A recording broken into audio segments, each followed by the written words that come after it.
Eu imagino que vai haver um número razoável de pessoas que vão de estranhar ou até mesmo se indignar com o fato de o Daniel Craig, ex-James Bond e que James Bond, ser o protagonista de um filme como Queer. Mas primeiro eu duvido que o Daniel Craig esteja perdendo o sono com isso. Até porque o que ele faz aqui é exatamente aquilo que um ator que leva o ofício dele a sério deve fazer sempre, que é mergulhar dentro de um personagem, investigá-lo e tentar encontrar dentro das especificidades dele aquilo que fala a qualquer pessoa, aquilo que é universal dentro desse personagem. Queer é maravilhosamente dirigido pelo Luca Guadagnino, de Me Chame Pelo Seu Nome, com o roteiro do Justin Kuritzkis, que já tinha trabalhado com o Guadagnino no filme anterior dele, que eu adoro, Rivais.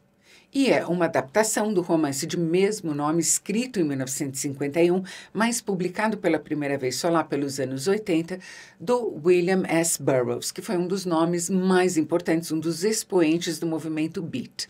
E é um romance de inspiração altamente autobiográfica.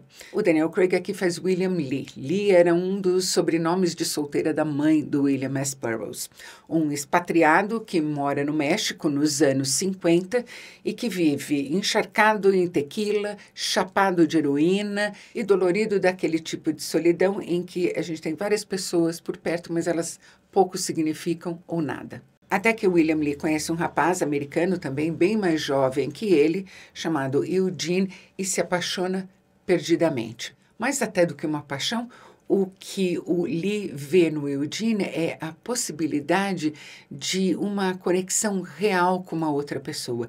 Quem sabe ele seja alguém que vai significar de fato alguma coisa. Curiosamente, eu vejo muito do que o Daniel Craig fez nos filmes dele como James Bond, no trabalho dele aqui como William Lee. Mas o Lee e o Eugene são pessoas fundamentalmente diferentes. O William Lee parece estar sempre transbordando para fora da pele dele. Ele transpira, ele faz gestos grandes, ele fala alto, ele ocupa muito espaço, enquanto o Eugene parece estar sempre perfeitamente, totalmente contido dentro da pele dele, fresquinho como um pepino. Ele pouco diz, pouco mostra e deixa sempre o Lee tentando adivinhar o que ele é, quem ele é, o que ele quer e o que ele não quer. E é uma interpretação muito, muito boa, me impressionou demais do Drew Stark, que é de uma série juvenil que acho que não seria grande recomendação, que é Outer Banks. E é nessa tentativa de conquistar o Eugene, de trazer ele para perto, que toda a história de Queer se desenrola. Mas eu gosto muito do que o Daniel Craig disse numa entrevista, que esse é um caso de amor desincronizado.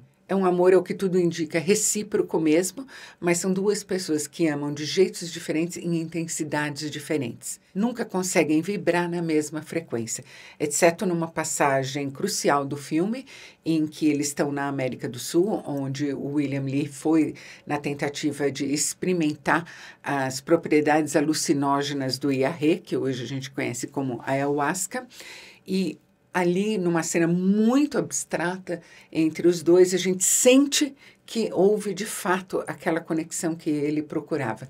E isso é fatal. A razão pela qual eu digo que eu vejo no trabalho do Daniel Craig aqui muitas das coisas que ele explorou nos vários filmes dele como James Bond é que o William Lee é uma figura ultra masculina. Não só ele é masculino na vibe dele, como ele reforça essa ideia de masculinidade. Ele anda armado como se ele fosse um cowboy ali pelas ruas do México, ele é dominador, ele fala mais alto que os outros, ele organiza o movimento. O Luca Guadagnino filma maravilhosamente. A câmera dele sempre é muito sensual, muito quente, voluptuosa, mas aqui ela parece mais embriagada ainda, como se ela estivesse roçando a pele dos personagens.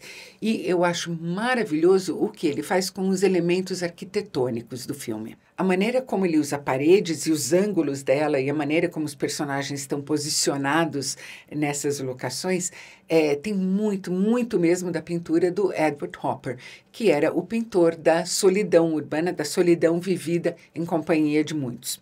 E eu achei maravilhoso como ele usa a trilha sonora dele, que é toda anacrônica. Tem uma sequência linda ao som de Come As You Are, do Nirvana. Tem outra sequência bárbara com New Order. E usar a música que não pertence ao tempo do filme é uma maneira de dizer que você não está simplesmente recriando uma crônica de algo acontecido. Você está olhando aquilo com a perspectiva permitida pela distância. Isso informa toda a atuação do Drew Stark e do Daniel Craig, ambas belíssimas. Isso informa toda a maneira também como ele dirige. É a procura das constantes humanas que independem de lugar e de época. Antes de terminar, um fato curioso só. Tem um sonho do Lee em que ele vê o Eugene sentado numa cama com um copo na cabeça e ele brinca de William Tell, atira no copo, só que ele acerta na cabeça do Eugene. E isso aconteceu de fato com William S. Burroughs, só que quem estava com o copo na cabeça era a segunda esposa dele. Os dois e todo mundo em volta completamente embriagados e ele matou ela na hora. E segundo Burroughs, isso precipitou ele em um abismo do qual ele nunca conseguiu sair, a não ser quando ele escrevia. Se você gostou desse vídeo, não se esqueça de curtir. Inscreva-se no canal e clique no sininho. E a gente se vê no próximo vídeo.